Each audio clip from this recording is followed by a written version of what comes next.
Okay, special treat for you guys. I was lucky enough to wrangle the amazingly busy and occupied Rick Sammon to come on and chat with me specifically about just how he does all the crazy stuff he's doing. First and foremost, Rick's a photographer, of course, everyone knows that. But if you don't look at him from the facet of photography, you will see behind the scenes or under the waterline, there's this giant iceberg of stuff that he does. It's amazing. I mean, books and workshops and all this crazy stuff that's always going on. So I thought we would focus this interview, instead of specifically talking about photography, but talking about how photographers that want to make a living in this business, how can they do it, and maybe even, take a few small steps in the path that Rick's is on currently. So Rick, welcome. Well, I'm laughing and smiling because it's always so much fun to talk with you. You have a great personality. You're so much fun. But the other side of you is you're serious about your work. Yeah. And but I don't think you take yourself seriously, and I think that's important. Like, I don't take myself seriously, but I take my work seriously. So It's always great to see you, and it's thanks again for having me on this show. No, thank you, and thanks for saying that. That's very kind. Yeah, I learned not too long ago that it's, life's very short, and to take everything too seriously means it's going to be even shorter. So, right. And there's a lot of fun stuff to do, and people are awesome. So why not just, occupy your world with cool people like yourself and shut the negative people out and, press forward. So, well, that is actually a very, very good tip. There's a lot of negativity around there. Yeah. So surrounding yourself with upbeat, positive people that you can learn from. And that's one of the great things about social media. We could learn from people we've never heard of, right? Right. Who are like amazing photographers. You're doing stuff like star trails and all this stuff, painting with light. It's amazing what we can learn from social media. Yeah, isn't that insane? I mean, you rewind back, decades when, and I'll go back decades when I was first starting to get excited about photography and learning this stuff.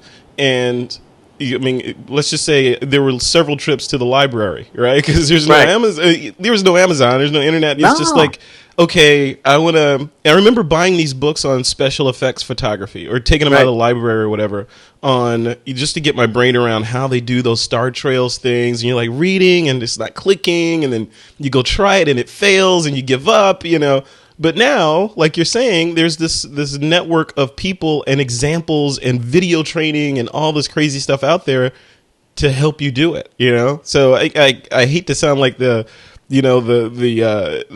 grandfather saying, hey, in my day, all we had were books, and now you have this YouTube thing, but still, it's true.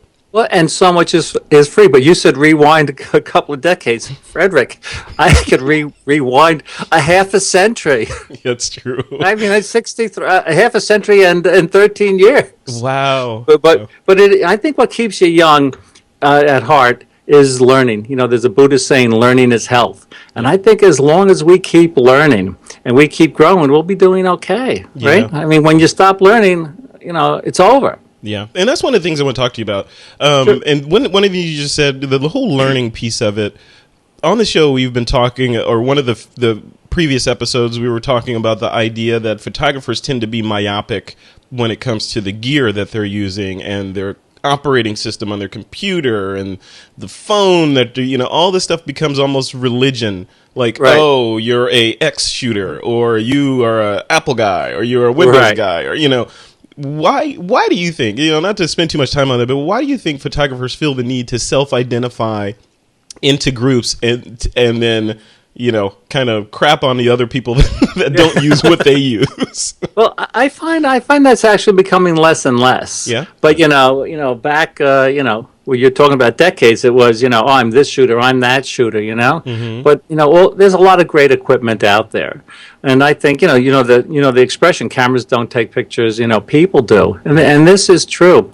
But I find that but it's the same thing it's almost, this isn't happening as much, but it was like Photoshop and Lightroom. Oh, I only use Lightroom. I only use Photoshop, right? So you could use both of these things. They're all tools.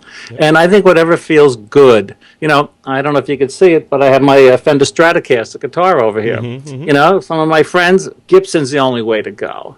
You know, Right. I think So it's every what, industry is like that, then, right? I think every tennis, right? Yes. You know, with the tennis rackets. So I think whatever you're comfortable with, but you know, I think once you start with something, if you stick with that, that's a good idea. Yeah, that's a good idea. But yeah, start with something, stick with it, learn it inside and out until it becomes an extension of yourself. But don't talk about other people because they're using something that Right. you're not using. Well, I have a funny, you know, I'm a Canon Explorer of Light, right? Yeah. So I'm teaching a workshop out in Bosque del Apache. Most people say Bosque. So a person comes one morning, she has like a 400 millimeter Nikon lens, and she couldn't get the lens cap off.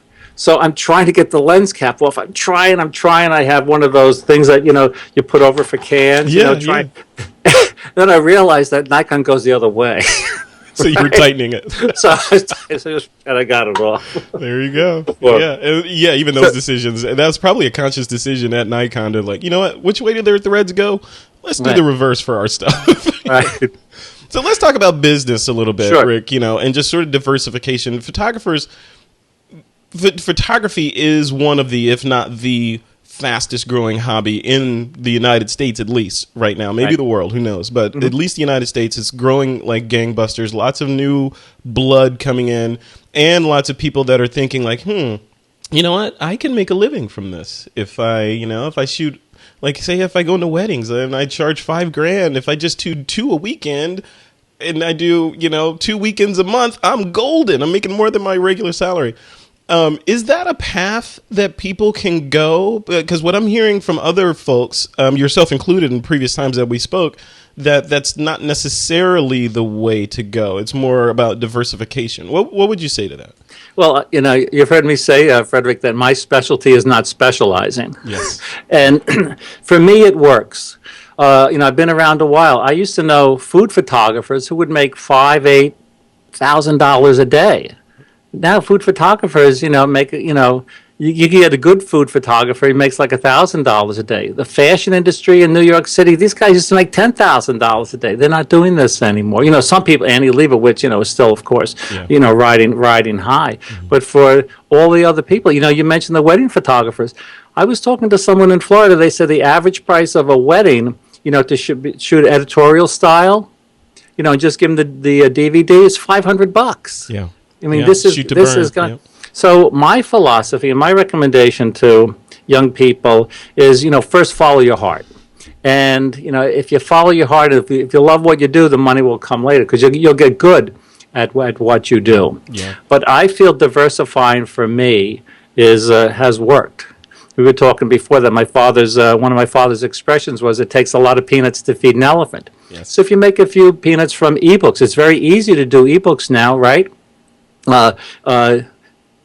What's his name? David Dushman? Yeah. He has like a whole line. He has dozens and dozens of ebooks, and he has other Craft people and Vision. coming. Yeah. Craft and Vision. He's doing great with that. So ebooks are a way to go. I do apps. I have books, do workshops, do speaking things, sweep floors. Well, actually, mow lawns. There's a video on Google Plus I put on me mowing the lawn to show that I actually like to relax every once in a while. It's on Google Plus. I put up just me going across with the lawnmower. But anyway, I think diversifying, because if you have all your eggs in one basket, I know studio photographers, I know wedding photographers who've had to close their studios. Yeah. Because the business has shrunk. But if you diversify, rather than having all your eggs in one basket, if something goes away, then you still have these other things. Yeah. But it's a massive juggling act. And a lot of the people I know who are successful are doing a lot of things. And the key today, I think, is social media. Being on all the different social media networks. Yeah, I want to talk about how you manage that too. And then when you say diversification, the analogy, and by the way, that your dad's phrase of how to feed an elephant, that whole piece, we mentioned you in episode 323 of TWIP, and I named the episode "How to Feed an Elephant" based on the conversation that we had. Well, I have to listen to that because it's true. You can go for the big bucks, but if you do all these little things, and it's kind of fun. Yeah. It's actually kind of fun diversifying, and again, keeps you young. And I also think what you learn in one area, you could learn in another area. Yeah. So say if you want to diversify, say you got good at close-up photography and you photograph flowers and butterflies, you probably get good at photographing food too and products.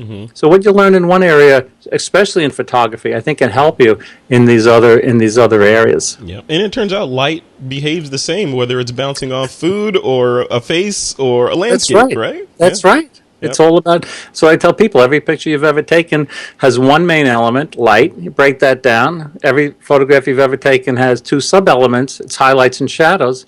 And if we learn how to, like, one of the reasons why your set looks good there, it's not really a set, but it looks like a set, is because it's well lit. You have the light in the background, the blinds are open, we have nice shadows, you're standing out, Yeah, and that's not by accident, by the way. I know. Well, you do this a lot more than I do. I just have my little light here. But look, if I turn this off, get out of the way. It's not as good, right? Yep. So, Yep. my little fill light. One of the analogies that I use for diversification is the submarine analogy. Military submarine, where the submarine, it's a tube that goes underwater, right? But if they made it one big tube and it took a torpedo hit, the whole thing would sink. So what they do is they compartmentalize it into several compartments that you see when you see the movies and people are going through these doors where they got to turn the thing. Those are pressure chambers so that if you get hit by a submarine or by a torpedo, that section floods. And the rest stay intact, so you can keep going. Same with multiple revenue streams. If you have a bunch of revenue streams coming in, not just your corporate job, which would be analogous to one tube, then with the one tube analogy, you get laid off, your whole submarine floods and you're screwed. Right? But I'm going to use that. Yeah, it's true, right? Now, if you have multiple streams coming in and one of your streams or clients decides that, you know what, our budget's got cut, we can't handle that, you take a hit, but you're not going to sink, right? And that's what you're doing. So I want to talk about the different compartments that make up Rick Sammon. So what are they, first of all? You're like, how much time do you got? No. It's, I do a lot of speaking. I really enjoy speaking. So I think I give probably 12 or 14 free seminars a year. I do probably 6 or 8 workshops. I have books. I have apps. I sell prints. I forget what else I do, but those are the main things. Wow. So then do you have, is this all you managing it with like a master calendar? Do you have an assistant or an intern or a significant other that's taking care of that stuff for you? My wife does all the bookkeeping and everything. Good. But I think if you love what you do, Tony Bennett said, if you love what you do, you never have to work a day in your life. Yes. Yep. Yes, but I'm trying to figure out why I'm still working my butt off because I love what I do. Well, you're doing both. I'm doing both, but it is fun. But it's a juggling act. Like I was telling you before we came on, going away for about a month, just home for a day with 2 workshops. Yeah. So I'm planning out all this other stuff. But one piece of advice that I'd give to people starting out, when you're going after new clients, rather than going for the big bang up front, try to establish long-term relationships. And that's what I do. I try to do that. Someone comes to me for this type of job, I say, okay, I could, get maybe more money right here, but I want to be working with these guys for the next, whatever, for the next several years. So I think thinking long-term and always thinking about, what's good, what's best for the client, what's best for them, how can they benefit. So let's talk about the education, because of the things that you mentioned, speaking, workshops, apps, aside from prints, that's more visual. But I'm seeing a theme of education through all this. And you're obviously a master educator. You're a Canon Explorer of Light. You know your stuff. So how the photographers they're listening to this are like, yeah, I would love to diversify, but I'm no Rick Sammon. I don't have that name and that following. So if I put out an ebook, it's like a tree falling in the forest, and no one's going to hear it. Rip puts out an ebook, everyone hears it and goes to buy it. How do they manage that? Well, by the way, I left out online training. I think I have like 5 or 6 Kelby classes. Right. I have a new class on a company called Craftsy. So the online training is really big. But getting back to that person who puts out the ebook, I go on Twitter and Facebook and Google Plus, and I look for talented people. And I send them an email. I say, would you like to be a guest blogger? I mean, I had a firefighter do a guest blog recently. I had a fellow in Chicago, Chris O'Hare. He did a guest blog. So if you have an ebook, don't be shy. You know, almost every photographer you know is a heck of a nice guy, right? I mean, we're here to help. Almost, right. This is a private joke. So anyway, we all started somewhere, right? Yeah. And you do meet the same people on the way up as you meet on the same down. And I'm more than happy if anyone's listening. If you have an ebook, it's ricksammon@mac.com. Send me the ebook. Yeah. Send me a little note first with maybe a link, Yeah. rather than an 87 megabyte or gigabyte file. Yes. But and I know Scott Kelby has guest bloggers. A lot of people I know have guest bloggers. And it's really a great feeling to help. You make someone really happy who's on their way up and not known. You give them a shot at a guest blog, and it means a lot. So yeah, that's really good advice, and I'll just piggyback on that. That people, I don't know if it's human nature or what. I haven't figured it out yet, but it seems like people are just they don't try. Right, they're afraid to ask. Is a better way to put it. So either like, for example, people that want to maybe come on TWIP or something. Yeah, we get a lot of requests, but not that many from different photographers. And people assume when they do email me, they're like, "Well, I know it's a shot in the dark, but I thought I would," but it still doesn't hurt. It's like it costs you nothing to ask or to say, hey, Rick has exposed himself, or not exposed himself. He's made himself available on Google Plus. Yeah. So let me see if I can send him a message, and see if maybe I could guest blog on his site. It doesn't hurt anything. It doesn't cost anything, and you're available, right? So why not try? And a lot of the pros I know are available like that. We want to help. Yeah. So we have people on on my own podcast. We're going to record a segment on after this with you on my podcast, which is going to be a ton of fun. Yep. But yeah, and going to shows like Photoshop World and networking and giving. I know it's archaic, but give someone a card. Yeah. And if you have a good looking card. I just had some cards made up. Don't know if you could see it. There's a nice little picture of an African. Very nice. Yeah, to continue. But anyway, networking is good. Don't be afraid to ask, because we all started somewhere, and if you forget where you started, then you're in trouble. I have a sign over my desk. You can't see it. I'm going to tone it down, so it's a good thing you can't see it. But the sign says, "Don't believe your own PR." So I substitute. Yes. But right? I mean, you can't. Like we were saying before, Frederick. You could take your work seriously, but once you start taking yourself seriously, if you paraded like all the Photoshop World instructors, down Croton-on-Hudson, New York, or Fifth Avenue, maybe Joe McNally would be recognized, but that's about it, right? Right, yeah. Yeah, I mean, you're right, because it's a crowd of people that recognize each other inside this. I mean, we get insulated to like, this person's famous because they have whatever 1,000 or whatever million followers on Google Plus, and then you take one little half step outside of the niche of photography, and you're like, who are you? I don't know who you are. So yeah, it's really, all this stuff is really, really interesting. So then, so quick takeaways from this. So folks are watching this, and let's paint a picture. It's a wedding shooter. He's got a corporate job right now, making a good amount of money, which would be poverty line in Silicon Valley, actually. So let's say 6 figures, which is poverty line in Silicon Valley. So he's making a good amount of money, but loves photography, only casually likes his job, and wants to make his way into being a professional photographer full time. Not sure how to do it. Keeps hearing things about the number of small businesses that fail from the SBA, and thinks there's no chance that he would do it. So he's going to keep it in the hobby category. If he wants to move in the direction of what you're doing, what would his next step be? Let's throw in the caveat that he understands photography. He's a decent photographer, knows his way around the camera. Well, I worked in advertising from 1980 to 1990. Again, before you were born. I was born way before then. Anyway, 1980. And I knew in 1995 I wanted to get out. So I started saving. So to answer your question, I would have a cush. Mm-hmm.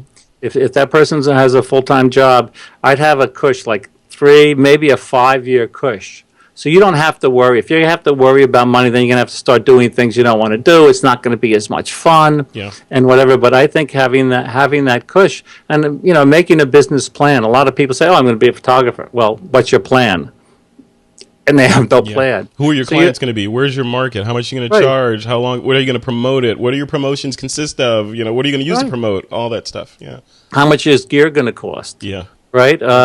And do I need, workman's compensation? Do I need, all these different types of insurance? Yeah. I have insurance that, if I break my hand, I'm covered. Yeah. But, and this type of insurance, disability insurance is not cheap. Right. Yeah, so you have to factor all that in. So then you go back to that paper napkin where the person says, I could shoot, if I charge $5,000 a wedding and I shoot 2 a weekend, all that stuff that you just mentioned is doing the little Pac-Man into that, that money, right?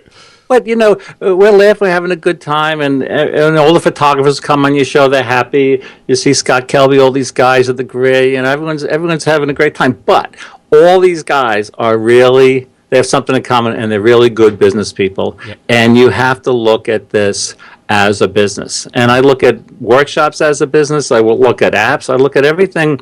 Of course, I like to have a lot of fun. But if you look at things from a business standpoint, you'll make smart business decisions, and hopefully you won't lose your shirt on something. Yeah, and you have a very nice shirt on. I should have gotten dressed up for this. I dressed up because I'm talking to the Godfather. I mean, you don't show up, dressed down, talking to royalty. So what I was gonna say is, with all that, that photographer that I just mentioned has gone down the road. He's learned what he's doing. He knows how to shoot and figured out all the math and the business model behind all this stuff. Then what, right? So then what? Because I look at I look at it from the standpoint of like what you just said, having a business plan and understanding business and approaching things from a business perspective. Right. But then you factor in social media and you become a pariah if you go in there waving, "Hey, I'm selling this." People. It's like showing up at a party and trying to being the person selling flowers. To couples at the party. Nothing wrong with that, but you don't want to be perceived as that person. So how do you reconcile? I'm a business person and I'm laser focused on generating income from something I love with social media, which you just said is like a major part of all this, but it's a big party and you can't be selling stuff there. How do you put those two together? Well, I think the formula for social media is it's like 5 to 1.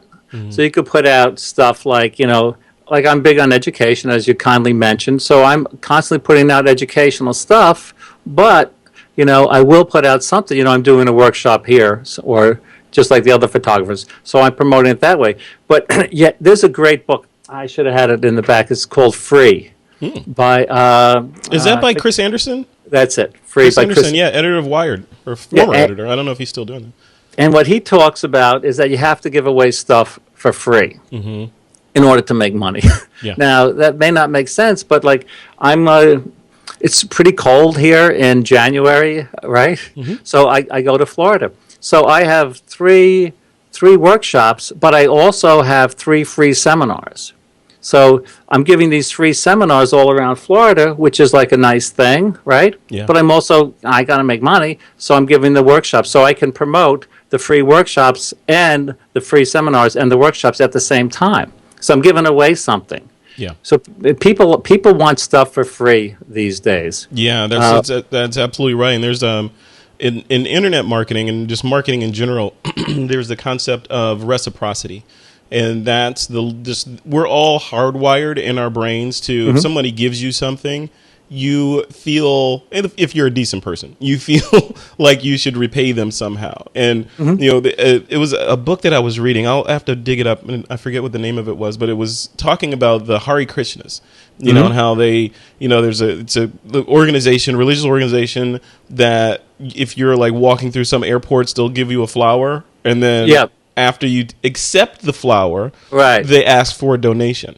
That's a really good example of reciprocity, because most people, if they don't take the flower and someone just says, "Hey, would you like to give me a donation?" They're like, "No, I'm not going to give you anything." But if you took that flower, then you'll feel somehow compelled to give them something for it, you know? And that's good. reciprocity at work. Yeah. There. And that translates to marketing, like in ebook land, right? Where people say, hey, you know, or even like my podcast, for example, it's free. You know, giving away for free. There's no donations or anything yet involved with it. So there's nothing involved with paying for TWIP. But you should see the mail that I get from people that are just so appreciative and they're like, wow, this is great. You've changed my life. This is awesome. And that's my payment. But it's, you know, it's that reciprocity. Them sending that email makes them feel, you know, they feel like they have to give back. But you have sponsors for the show, right? Correct. Yep. So, and that's the other thing I want to talk about, and we have sponsors for our podcast. Every successful photographer right now, and this is one thing that I think maybe young photographers want to strive for, and we talked about it, there's a lot of similarities in other businesses like tennis. Every tennis player has a lot of sponsors, right? Every photographer, every race car drivers have a ton of sponsors with all those, you know, patches all over their outfits. You know, every photographer has sponsors. So how do you get sponsors? Well, if you write 36 books and you work hard and you get your name out there and you have a lot of followers, you know, there's something called tweet value. Do you know about tweet value? No, tell me about it. Yeah. If you go on the web and type in tweet value, you type in your name, and it tells you the value of your tweet based on the number of followers. Well, no, you know, for you, I'm sure it'll come up like $3,000 or something like that. But again, about the sign, don't believe, right, your own stuff. Right. But the more followers you have, the more value you are to a manufacturer or a company that provides a service. Yep. So striving for, you know, you look on all the photographers' homepage, you look at their sponsors. They have a lot of sponsors. Mm-hmm. But again, it has to work. What can you know? What can you do for them, and what can they do for you? And it's different. And you're describing what a lot of people call is the attention economy that we're in, right? I mean, if you have a gang of people, it's very simple, right? You have a gang of people that listen to and hang on to your words and respect what you're saying. Then people that want to reach those people will work with you, right? So that's the attention economy. And it works both ways too, because if like, I don't know, I was having some issues with a let's say an entity that was doing some repairs on my home, right? And they were being let's just say they were being less than ethical about what they were trying to charge. So I sent out a tweet, you know, and I just called them out a little bit, not too hard, you know, and I waited, and would you know it, a response directly from the, you know, the upper management, because they saw he's got this many followers or whatever, we better address this quickly, right? Yeah. So it's the reverse works with sponsorship, because people are like, you know, XYZ giant corporation says, hey, look at Rick Sammon, we have this product that we need to get in front of photographers. He has this giant audience. Path of least resistance is Rick Sammon. Let's see if we can't work with him. In addition to those numbers, like there are people out there who have a lot of numbers. There are people out there who buy those numbers. Yep. You know, you could buy, there's things called Twitter farms. You could buy all these numbers. I think you could buy Google numbers now too. But it all comes down to your reputation. Yeah. I don't want one person coming on my workshops, one person coming on my seminar saying they didn't have a great time. Yeah. I had a psychologist friend a while ago. He said, Rick, if you were given a presentation in Yankee Stadium and 10,000 people stood up and cheered, Rick Sammon's the greatest, and one person stood up and said, Rick Sammon sucks, I'd go home feeling bad. And I would. So, and I think, and also getting back to that thank you economy, you have to treat everyone who reads anything you post, anyone who comes to your website, you have to treat them like you have like a bakery. You know, you're making muffins in your neighborhood, and you want that person to leave feeling good. Yeah. And you really have to respect the audience. Yep. And you really have to love the audience, too. I love it. Love it. Salient advice from the Godfather here. Do we have one more minute? Yeah, absolutely. Getting back to social media, you really have to love photography. And I think today, a lot of photographers are getting into this to be famous. Mm-hmm. And it's not because they're more involved in, hey, I'm a photographer, rather than, you know, I love photography. Mm-hmm. Back in 1978, I did a whole bunch of series of interviews. This is with Arthur Rothstein. The World is My Studio, I'm reading. Yeah, okay. He was, you know, Life Look magazine photographer. He was in the Farm Security Administration. He did photographed the Dust Bowls I did Andre Feininger, Scavullo, all these people that were really interested in photography. And they weren't these personalities, and with all these followers and whatever. They really loved photography. You talk to these people, it was all about photography. Yeah. I did a workshop recently with John Sexton, Ansel Adams, one of Ansel Adams' assistants. A heck of a nice guy, by the way. A great guest for your podcast. He still shoots film. Cool. But anyway, he loves photography. Yeah. And it was refreshing to talk to someone just about photography. Of course, I'm involved in all the social media and all this other stuff, but I think if you're going to get into this, and if you want to last a long time, you have to love photography, and it can't be, I have all these followers and the big social media star. Yeah, you got to do it for the right reasons, and the right reasons is the love. I mean, what you're saying is like everyone... I respect amateurs a lot, right? Because the very definition of the word amateur means for the love of. You're doing something for the love of. Right. Pro means you get paid for it. You're doing it because you're getting paid, right? Yeah. But amateur means, you could be every bit as good as a pro. You're just not making money from it, right? And those are the people that have those conversations that you could talk to for hours about light and exposure and composition, and not so much about, the business model and balance sheets and stuff like that. It's magic to them. Yeah. It's magic to them. Yep. Cool. Well, Rick, where would you like folks to head online to check out all these different octopus tentacles that you have going on? Well, it's just my website, ricksammon.com.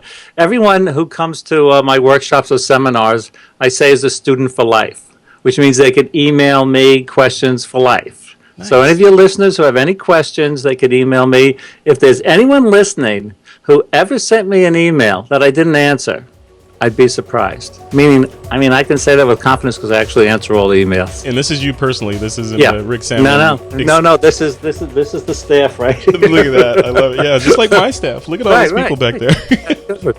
That's great. Well, thanks a lot, Rick. I appreciate your time today. You're always fun, and thank you so much. All right. Take care. See ya.